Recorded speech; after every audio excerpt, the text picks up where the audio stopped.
Hey everyone, let's dive into how to qualify for the Hope Scholarship and how to apply. Stick around till the end of the video to learn all you need to know. If you're a bright student in Georgia seeking financial assistance, the Hope Scholarship might be just what you need. This program offers support to students pursuing higher education in the state. But what are the eligibility criteria? To qualify for the Hope Scholarship, you must high school GPA, maintain a high school GPA of at least 3.0. Residency, be a resident of Georgia for at least 1 year before enrolling.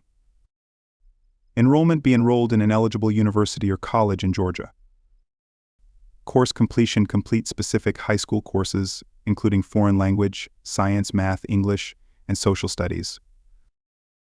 If you meet these requirements, you can apply for the Hope Scholarship by online application. Complete the Georgia Student Finance application online at gafutures.org.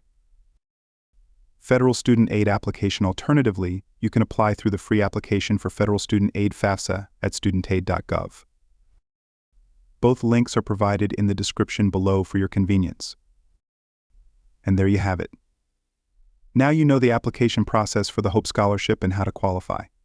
Thanks for tuning in, and see you next time.